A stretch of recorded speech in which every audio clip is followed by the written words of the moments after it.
Bonjour tout le monde, ravi de vous retrouver pour l'émission du lundi 24 mai 2021.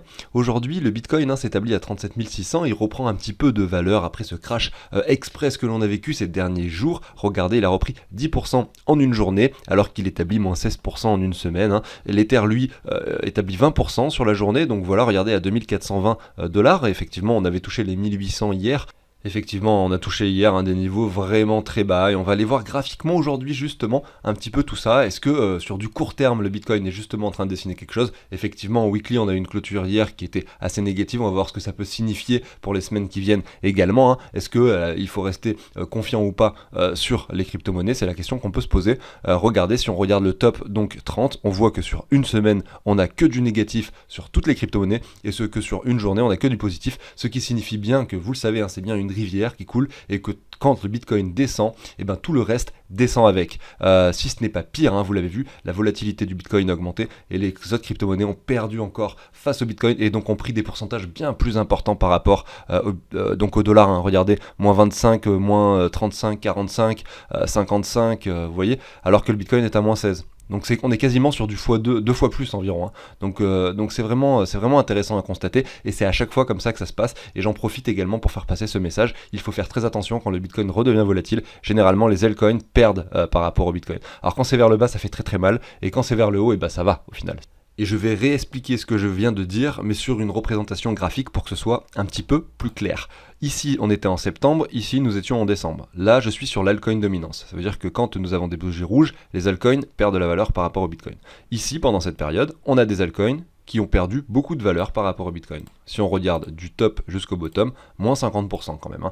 Donc, ce qui veut dire que, qu'est-ce qui s'est passé? Le Bitcoin a pris beaucoup de valeur par rapport au dollar, et les altcoins stagnaient ou prenaient un petit peu de valeur par rapport tout simplement au dollar, mais voilà, donc c'était pas forcément pénalisant d'avoir des altcoins, puisque ces derniers stagnaient, ils ne perdaient pas forcément de valeur, puisqu'à ce moment-là, le Bitcoin montait. Donc ce crash de 50% n'a pas été finalement très grave, et puis on l'a plutôt bien vécu, et si on a été solide avec nos altcoins et qu'on les a gardés malgré le fait que voilà, il y avait ce petit crash, et bien derrière, vous voyez, on a quand tout de même eu cette récompense qui s'est produite avec le retour sur trendline et la cassure, bien sûr. Donc, on va dire qu'entre cette période, entre le début du bull run et cette période qui se trouve là, c'était vraiment bénéfique. Peu importe, vous aviez des altcoins ici, vous voyez, même si vous avez perdu de la valeur ici, vous l'avez récupéré juste après pour faire un sommet par la suite. Donc, effectivement, jusque là, tout va bien. Cette fois-ci, là, on a également un moins 50% sur l'altcoin dominance, sauf que celle-ci est pas. Donc, dans les deux cas, l'altcoin dominance a chuté, et dans les deux cas, c'était parce que le Bitcoin, lui, a gagné en volatilité. Vous voyez, quand le Bitcoin a stagné, finalement, c'est là où les altcoins ont grimpé. C'est à cet endroit-là, toutes les bougies vertes que vous voyez ici. En revanche, quand le Bitcoin était fort en volatilité, donc là, c'était par le haut, à cet endroit-là. Là, c'était quand le Bitcoin était fort en volatilité, mais par le haut vers le nord, et donc à la hausse. Et là, le Bitcoin a été fort en volatilité, mais vers le bas. Donc sur cette bougie rouge que vous voyez ici. Donc c'est pareil, c'est une baisse sur l'altcoin dominance, mais avec un Bitcoin cette fois-ci qui a chuté. Et là, par contre, ça fait beaucoup plus mal. Là, ça fait très très mal. Puisque ici vous avez donc moins 30% par rapport au Bitcoin, avec un Bitcoin qui lui fait également moins 50% par rapport au dollar. Donc effectivement, vous avez un portefeuille qui par rapport au dollar finalement vaut beaucoup moins maintenant que la semaine dernière, probablement, si vous avez gardé vos cryptos. Est-ce que c'est grave? Écoutez, pas forcément, on a quand même des crypto-monnaies qui se portent bien. Regardez le 25 janvier 2020. Le 25 janvier 2021, le Bitcoin était à peu près sur les mêmes niveaux qu'actuellement, avec, regardez où est-ce que nous étions au niveau de l'altcoin dominance. Le 25 janvier, nous étions environ ici, voilà. Donc ça veut dire que le 25 janvier, si vous avez avec les mêmes cryptos qu'aujourd'hui, vous êtes aujourd'hui beaucoup plus gagnant, parce qu'en fait vous avez toute cette hausse en plus, toute cette hausse qui est représentée sur l'altcoin dominance. Simplement parce que le Bitcoin est au même niveau, mais que les altcoins, eux, sont par contre beaucoup plus hauts, parce que les altcoins, depuis le mois de janvier 2021, ont été très bullish. Donc on a un crash qui est très fort, mais ça reste une purge qui est assez saine, surtout après un marché aussi important, et il faut rester solide. Et je l'ai assez dit sur la chaîne et je le dis encore, je pense que les bougies rouges, surtout celles qui sont très importantes et qui font très peur, sont vraiment des bonnes opportunités justement pour recharger en crypto-monnaie, notamment quand quand vous pensez que nous sommes en milieu de bull run. Si vous pensez que c'est la fin du bull run, peut-être que là, justement, il va falloir chercher des ventes. Mais où est-ce qu'on va chercher nos ventes? Il ne faut pas chercher les ventes sur des bougies rouges comme ceci. On va attendre un petit retour, hein. Regardez un petit retour ici au 61,8 pour revendre. Je dis pas que c'est la fin du bull run, attention, je dis juste que si vous pensez que c'est la fin du bull run, c'est comme ça qu'il faut procéder pour vos ventes, et il ne faut probablement, et je pense en aucun cas, vendre sur une mèche d'une bougie rouge finalement qui vient de se créer en quelques heures, voilà, juste parce que vous paniquez. C'est simplement le petit message que je voulais vous faire passer. Moi, selon moi, ce que j'espère en tout cas, c'est qu'effectivement nous pourrions donc revenir tester cette trendline. Donc peut-être que les altcoins vont encore perdre de la valeur par rapport au Bitcoin. Je ne dis pas qu'ils vont perdre par rapport au dollar, hein. Le Bitcoin, peut-être qu'il a fini son crash et que là, il va justement reprendre un petit peu de valeur, qu'il va se stagner un petit peu pendant quelques temps et que les altcoins vont, eux, justement, tranquillement toucher cette trendline. Est-ce que ça va arriver? Peut-être pas. Peut-être qu'on va monter directement, j'en sais rien. Et en tout cas, ce que j'espère sur ce graphique, sur ce joli graphique de l'altcoin dominance, c'est qu'on vienne effectuer un nouvel ATH et qu'on vienne casser ce niveau précédent, tout simplement. À un moment donné, j'espère que ça se produira. Et si c'est le cas, eh ben, j'aurais été gagnant de penser que c'était bien de diversifier mon portefeuille avec plus d'altcoins que de Bitcoin, puisque le but, avec ce portefeuille plus risqué, est justement de gagner plus d'argent à la fin. Voilà, j'en ai fini pour cette petite introduction rapide avec l'altcoin dominance, et je vais enchaîner avec l'analyse du Bitcoin. Alors c'est parti, je suis ici sur du weekly, on voit que cette grosse bougie de purge n'a pas touché les 61,8 finalement que les marchés en général aiment bien toucher. Est-ce que c'est grave? Pas forcément, regardez, ça représente les anciennes mèches qui se situaient par là, et de plus, des fois le marché s'arrête un petit peu avant les niveaux et les targets que l'on dessine, tout simplement, et d'ailleurs j'ai pu le voir sur le Bitcoin de façon assez récurrente. Donc pour moi ça serait pas forcément déconnant que cette bougie soit finalement le plus bas sur le Bitcoin, justement, pour les peut-être, qui sait, les semaines à venir, j'en sais rien, peut-être même les mois à venir. Par exemple, regardez, si je me place comme ceci, vous voyez ici, donc je reprends à chaque fois le crash Covid, ici, regardez si je me place comme ceci, on voit que le Bitcoin, pareil, n'a pas touché ces 38,2, il s'est arrêté un peu avant. Et lorsqu'on zoome un peu, alors je vais enlever cette ligne pour la remettre après, on voit ici effectivement qu'il n'a pas touché les 61,8. En revanche, comme je l'expliquais juste avant, on est revenu pile poil, si on se met un petit rectangle, sur ces niveaux bas précédents. On a méché deux fois finalement dans ce rectangle qui représente ces niveaux bas précédents qui se situent à cet endroit-là. Donc c'est vrai qu'il n'y a pas que les Fibos, il y a aussi les cours, il faut regarder plusieurs éléments et essayer d'identifier des choses comme ceci. Ça ne veut pas dire que vous allez... en fait, il faut se servir de tout ça pour mettre ses paliers d'achat. Pour quelqu'un qui souhaite investir en mettant plusieurs paliers et plusieurs niveaux d'achat, il faut essayer d'imaginer quel target il pourrait atteindre si le scénario baissier se confirme. Si ça n'arrive pas, c'est pas grave. Mais si ça arrive, il faut essayer d'imaginer la mèche, où est-ce qu'elle peut aller. Là, vous auriez pu par exemple vous dire que il y avait les 23,6 à cet endroit-là, les 38,2 à cet endroit-là. Vous aurez pu mettre vos 38,2 un petit peu plus haut parce que vous avez la mèche qui se trouve à cet endroit-là, vous le visualisez ici, ou un petit peu plus bas parce que vous pensez que ça va venir finalement retester ce niveau-ci. Et derrière, si on vient chercher encore un niveau plus bas, vous avez ici les 61,8, mais vous visualisez au-dessus, alors je supprime ça, au-dessus des 61,8, vous visualisez finalement ces mèches à cet endroit-là. Donc vous vous mettez un petit peu plus haut, par exemple, sur les corps de chandelle. Et là, bim, vous la touchez pile poil. Pour deux raisons, parce que vous avez de la chance bien sûr, et parce que vous avez quand même fait une analyse qui vous avait fait dire que potentiellement une mèche pouvait arriver jusqu'ici. Voilà, donc il faut toujours se dire que quand même on ne sait jamais ce qui se passera et qu'il y a une part de chance dans ce que l'on fait. Il faut en rester conscient. Le marché aurait pu, s'il y avait eu un peu moins de vendeurs, le marché aurait pu s'arrêter un petit peu plus haut. C'est vraiment de l'offre et de la demande. Il faut rester, il faut savoir que quand même c'est comme ça que ça se passe. Alors là, qu'est-ce qu'on a? Justement, on retourne sur le marché en daily, on a ces deux trendlines, vous voyez ici, avec ce petit canal qui était finalement en expansion. Eh bien regardez, on l'a cassé par le bas, on revient finalement tester ce niveau qui se situe quasiment au 61,8. Si on reprend toute la hausse, finalement on a une purge qui est assez saine, quand on voit un graphique en weekly avec un Bitcoin qui monte aussi fort, aussi vite, il est assez sain de voir un retracement. Si on regarde un peu le Crypto Fear and Greed, aujourd'hui là nous sommes sur 10, ça veut dire que tout le monde a peur en ce moment, c'est la peur qui s'installe, et ça n'était pas arrivé depuis très longtemps, et généralement c'est assez significatif de quelque chose qui pourrait par la suite grimper. Si on regarde par exemple ici, voilà, en mars 2020, le Crypto Fear and Greed avait touché les 9, ici nous étions à 14, 9, alors je crois que le minimum, 8, ça devait être ça. Est-ce qu'on avait un point plus bas? Je ne sais pas. 8, 9, voilà, donc à quasiment sur les mêmes niveaux qu'actuellement. Qu'est-ce qui s'était passé en mars 2020? C'était ça, ce crash. Là il a l'air tout petit sur le graphique, mais je vous assure, On a eu quelque chose de très très violent en quelques jours, hein. Si je prends le top là au bottom, vous avez moins 60%, alors que ici, regardez, si on prend ici pareil, moins 56. Donc c'est quelque chose d'assez similaire, hein. Je me suis mis en logarithmique ici pour qu'on puisse visualiser les deux crashs de la même façon. Bref, je trouve finalement assez intéressant de voir qu'on a réussi, qu'on a une peur qui s'est installée aussi importante sur le marché, hein. Moi je ne pensais pas qu'une baisse de 50% du Bitcoin aujourd'hui entraînerait une peur pareille, hein. Puisque en fait ici c'était compréhensible, puisque regardez, nous avions un Bitcoin qui n'avait pas encore pris beaucoup de valeur avant, hein. Certes on était passé ici de 3000 à 14 000 pour finalement aller à 10 000 et ensuite passer à 3800, mais vous voyez, alors que là on avait vraiment eu une hausse extraordinaire avant ce crash, et donc je pensais quand même que la panique s'installerait moins facilement, mais en fait c'est la même chose. Ici une période de temps donnée, un crash très rapide de 60%, ici pareil, et ben on a une peur similaire qui s'installe. Et c'est effectivement ce que l'on vient de visualiser sur le Crypto Fear and Greed. Voilà, donc j'en ai fini avec le Bitcoin. Je pense qu'après l'introduction, je le regarderai vite fait en une heure peut-être, voir s'il y a des choses qui se dessinent. En attendant, hein, voilà, n'hésitez pas au passage, hein, à vous abonner, à liker. Si le contenu de la chaîne vous plaît aussi, hein, à activer la petite cloche pour ne pas manquer les émissions quotidiennes. Et puis écoutez, on se retrouve, hein, tout de suite donc pour la suite des analyses après la petite introduction.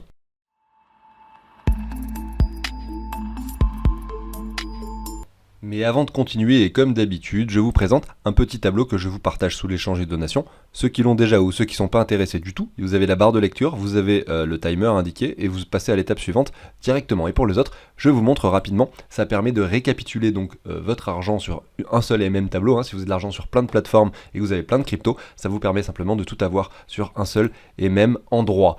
Et la deuxième chose que ce tableau permet de faire, c'est d'avoir un suivi de ses plus et de ses moins-values. Mais je reviens là-dessus juste après, hein. Et ça permet simplement de vous mettre au clair, hein, sur par exemple l'année en cours, sur ce qu'il faudrait par exemple peut-être déclarer l'année prochaine, à savoir que effectivement ça remplace pas la nécessité de vérifier tous les calculs, et ça, en cas de contrôle fiscal, ça fera pas effet, hein, évidemment, il va falloir que vous récupériez toutes vos transactions, etc. Mais c'est simplement que c'est simplement une aide. Mais je reviens sur ça juste après. Alors vous le voyez ici, c'est un portefeuille fictif avec 10 000 euros, hein, que je fais fructifier sur la chaîne depuis le mois de juin. C'est les vidéos que je fais les jeudis, hein, pour ceux qui connaissent pas. Et regardez, ce portefeuille est passé de 10 000 donc aujourd'hui à 24 000. Il était à 30 000 il y a pas si longtemps, mais avec ce crash il a perdu en valeur, mais voilà, peu importe, hein, on joue sur du plus long terme. En tout cas c'est l'idée générale de ce portefeuille fictif que j'avais créé. Et regardez, donc ça fait 14 000 de gains avec 140% de ROI. Comment ça marche? En fait, les prix des cryptos sont récupérés en temps réel, et vous allez simplement mettre les valeurs que vous avez de chacune des cryptos, et vous allez pouvoir en ajouter tant que vous voulez, bien sûr, et ça va vous donner leur valeur en dollars, en euros, et les pourcentages. Tout ça c'est des calculs, hein, qui sont faits. Regardez ici en haut à droite, donc là ça vient récupérer les valeurs d'autres onglets, mais je vous montre juste après. Et derrière vous avez tout simplement la valeur de chacune de vos cryptos, leur répartition. Vous avez ici les camemberts de répartition, etc. Ici en haut vous avez les stablecoins, les euros, vous avez tout qui est indiqué ici. Comment ça marche? Et bien ici vous allez avoir toutes vos cryptos. Vous allez pouvoir les ajouter une par une. Par exemple, vous voulez ajouter Engine, vous mettez juste Engine en dessous de la dernière crypto. Au début, vous, si vous décidez de l'acquérir, vous allez avoir que le Bitcoin et l'Ether, vous allez ajouter toutes vos cryptos en dessous. Voilà, donc là j'ai mis Engine, bim, directement il m'affiche le prix en fait, hein.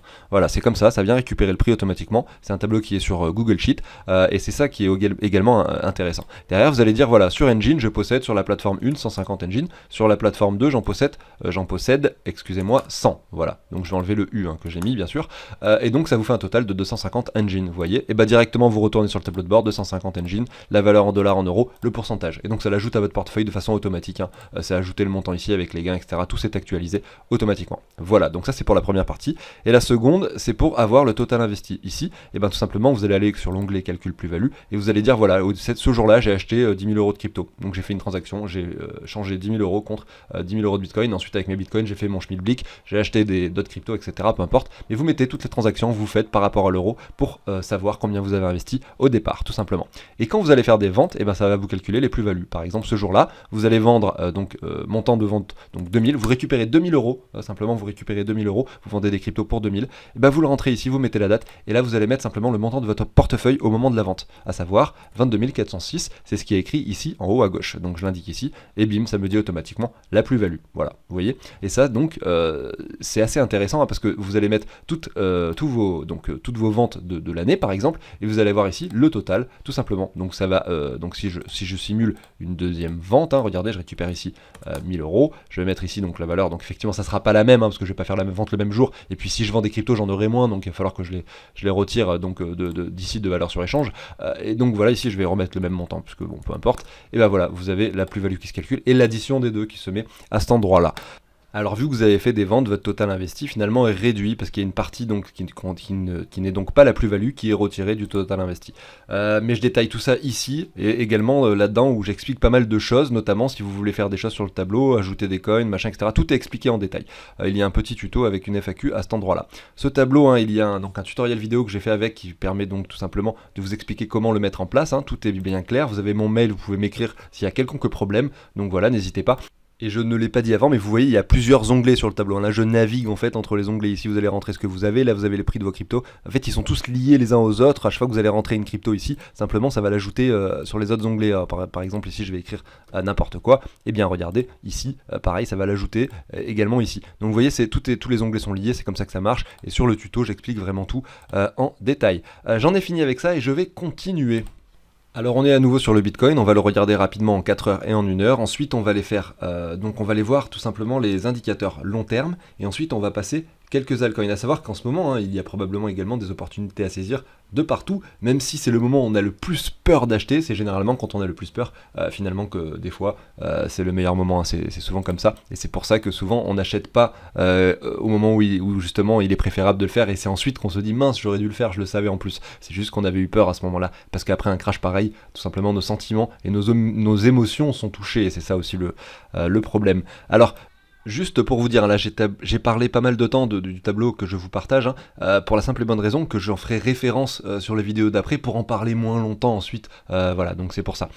C'est parti, je commence. Alors regardez ici, je suis sur le Bitcoin en 4 heures, on voit que finalement encore, hein, sur du 4 heures, on n'a encore pas grand chose qui nous dit que le marché est prêt à se retourner, hein. Si on se met cette trendline comme ceci, vous voyez qu'il vient de toucher les cours une fois, deux fois, 3 fois on est en train de s'appuyer dessus, est-ce que justement on est en train de le casser ici en 4 heures? C'est possible, il va falloir s'attendre justement à une cassure, à quelque chose qui dessine des W, on a malgré tout ce W, mais on peut pas, moi j'aime pas, hein, parce que là on a une mèche, hein. Je préfère regarder les corps de chandelle, et d'ailleurs si on se met comme ceci en graphique avec une ligne, on voit qu'il n'y a rien de propre, hein, ici. On est toujours sur cette trendline finalement, qu'on pourrait se dessiner comme ceci, hein, également, mais vous voyez, on n'a pas, donc d'ailleurs je peux même réajuster celle-ci, vous voyez on est en train potentiellement de la casser actuellement, hein. C'est assez intéressant, on suivra ça, mais pour l'instant voilà, il n'y a rien encore qui nous dit que le marché est prêt à se retourner, il va falloir être patient. Si on regarde sur du long terme, on l'a vu, on a touché un niveau clé tout de même, qui représentait quasiment les 61,8 de toute la hausse, donc il est possible et probable, il y a une probabilité importante pour que le marché se stabilise sur le niveau actuel. Malgré tout, sur du très court terme,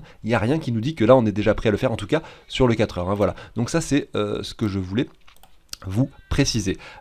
Donc je m'attends à ce que voilà, le marché effectivement vienne casser cette trendline, revienne tester encore des niveaux un petit peu plus bas, jusqu'à ce qu'enfin on ne fasse pas, donc sur les corps de chandelle que l'on visualise ici, hein, de nouveau plus bas. C'est-à-dire que là, si on prend les corps de chandelle, on a un plus bas, on a un plus bas, on a un plus bas, et j'aimerais que effectivement là on revienne tester un niveau de 61,8 sans faire de nouveau plus bas, et c'est peut-être à ce moment là qu'on pourrait essayer de commencer à identifier des W, et c'est peut-être là que justement je vous dirai sur la chaîne, voilà, le Bitcoin est peut-être en train de reprendre, et peut-être que pour les personnes qui veulent investir par palier, il y a plusieurs possibilités. Vous pouvez le faire avec les ordres, comme je le disais tout à l'heure, en essayant d'acheter sur les mèches directement sans trop se prendre la tête, ou alors analyser les graphiques ensuite en plus court terme pour attendre des W et avoir des confirmations pour investir. Dans ce cas-là, vous n'allez peut-être pas avoir la mèche ici aux 34 000, mais vous allez peut-être l'acheter sur une confirmation ici à 38-39 000, donc vous perdez quelques milliers de dollars sur le prix du Bitcoin, mais c'est peut-être plus judicieux parce que ça permet tout simplement de le faire de façon un petit peu plus réfléchie. Mais chacun fait comme il veut, hein, c'est juste,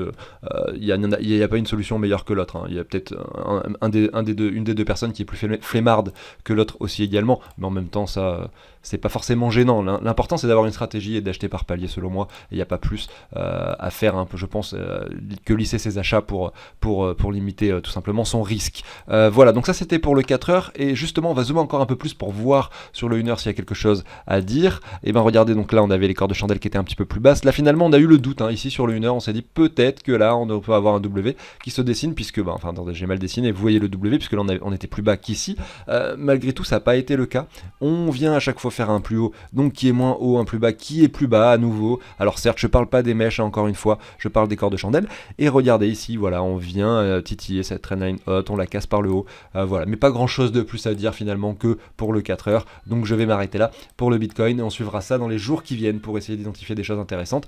Et j'ai pas parlé du RSI, mais j'aurais pu, hein. J'aurais pu, ici on a un début de divergence qui se dessine. Regardez un RSI qui avait été très très bas ici en 4 heures, hein, qui remonte un petit peu, hein. On peut même se mettre une trendline comme ceci. Et là regardez un cours avec des cours qui sont de plus en plus bas, donc effectivement une jolie divergence qui pourrait se confirmer, qui est même, je dirais, confirmée si on prend à chaque fois des W ici. Alors, je vais vous les dessiner, hein.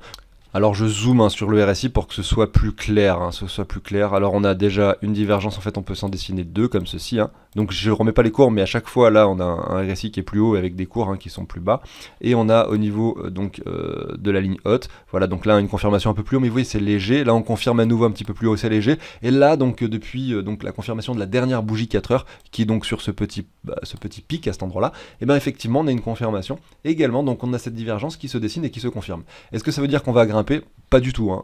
Là il faut plusieurs éléments, hein, pour qu'un marché monte. Il faut une divergence effectivement qui est confirmée, il faut des W, une structure qui se dessine. Là c'est pas absolument pas le cas, on a la divergence mais on n'a pas la structure, et il faut une bonne localisation. Là on est sur une bonne localisation, hein. Vous l'avez vu sur le long terme, on a quasiment touché les 61,8, on est sur une bonne localisation de très long terme en plus. Donc il manque la structure simplement. Et on verra ça bien sûr sur la chaîne par la suite. Voilà, j'en ai fini maintenant avec le Bitcoin. Et on va regarder maintenant rapidement les indicateurs long terme et ce qu'il s'est passé dessus avec ce petit crash. Alors comme on peut le voir sur cet indicateur, on a la moyenne mobile 2 ans qui est dessinée en vert à cet endroit-là, et elle est multipliée par 5 ici, on la voit en rouge. On a vu que le Bitcoin, hein, il se borne entre ces deux moyenne mobile, à savoir que quand il le dépasse par le haut, on a des bonnes zones de vente, et quand il le dépasse par le bas ici, par exemple, lors du crash de 2018, eh ben on a une bonne zone d'achat en dessous de cette zone. Alors aujourd'hui, on est venu s'appuyer sur la ligne haute et on est retracé directement. Il y a beaucoup de personnes qui ont dit peut-être qu'on est en train de refaire un bull run qui est similaire à celui de 2013, qui serait peut-être fait en deux phases. Regardez, il avait été effectué en deux phases, c'est-à-dire qu'on avait dépassé, regardez à gauche là au niveau de 2014, on avait dépassé ici dans un premier temps, ensuite on avait retracé environ donc 60% pour ensuite remonter à nouveau et dépasser à nouveau. Alors je ne serai pas aussi catégorique, puisque regardez, nous ne sommes pas passés au-dessus finalement de cette moyenne mobile multipliée par 5, nous l'avons titillé une fois, deux fois, et là regardez, nous revenons entre ces deux zones.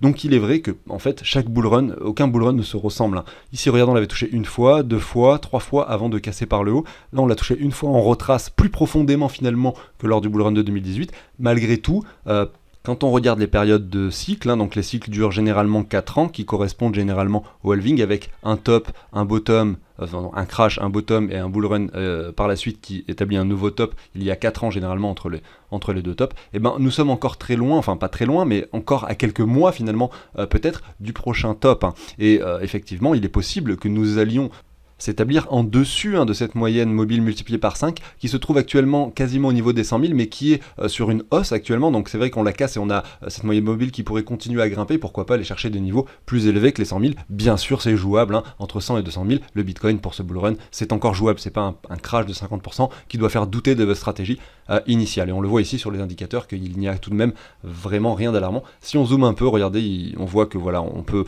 un peu plus visualiser vraiment de façon un peu plus précise les touchettes. En fait il y en a eu une seule, hein, sur cette moyenne mobile. Voilà ce petit crash qui revient s'établir à cet endroit là. Alors effectivement il y a un petit décalage, hein. On est allé un petit peu plus bas, hein. Si on regardait les cours juste avant, vous voyez, on est quasiment revenu chercher ce petit bottom à cet endroit là, mais peu importe.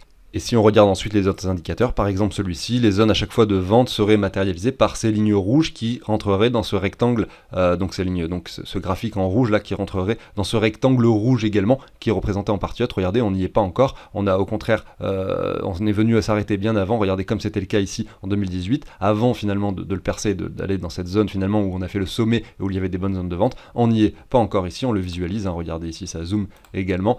Sur celui-ci, on voit qu'effectivement, regardez cette cette ligne pointillée qui se trouve en haut. Je détaille pas chacun des indicateurs, je le ferai dans une vidéo, mais là c'est pas le but. Et regardez, c'est pareil, on est venu la toucher une fois, deux fois lors du bull run de 2013, on est venu la toucher une fois ici lors du bull run de 2018, et là nous ne l'avons pas encore touché, ça pourrait arriver dans le futur. Je zoome un petit peu également, et voilà, ici vous en avez 5 des indicateurs. Là c'est également avec donc le calcul logarithmique, on voit effectivement que ça se compresse au cours du temps, le Bitcoin est de moins en moins volatile, mais malgré tout, on a toujours cette borne haute au-dessus des 100 000, on le visualise ici. Voilà, ça c'est le MVRV ratio, donc c'est intéressant, ça permet de vérifier le prix réel d'un Bitcoin, mais finalement par rapport au marché, on peut voir que par exemple là, était surcoté par un facteur 6, on le voit ici, juste avant ce crash qui maintenant nous ramène à une surcote seulement d'un facteur 2, donc effectivement peut-être qu'on devrait atteindre ce niveau de 7, 8 à 9 avant justement le crash. Et je vous laisse regarder un petit peu tous ces indicateurs, je suis sur la chaîne de CryptoShoki, je vous mets le lien en description si ça vous intéresse, peut-être que le regarder une fois de temps en temps, ça peut simplement servir à essayer d'identifier les zones de vente potentielle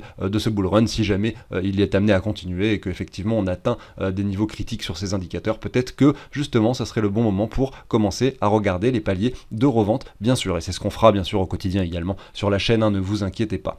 Voilà pour ça. Alors je pensais vous passer quelques altcoins, mais vous savez, les vidéos que je fais les mardis généralement sont consacrées justement uniquement aux altcoins. Et donc l'émission de demain, elle sera importante. Et pour ne pas manquer effectivement les émissions quotidiennes, je vous invite à vous abonner. Et on parlera bien sûr de l'Ether et de beaucoup d'altcoins dans la vidéo de demain. Généralement j'en analyse 15, ça fait un petit moment que je ne l'ai pas fait, mais je vais les refaire et je vais réanalyser ces 15 crypto-monnaies que je faisais bien sûr au préalable.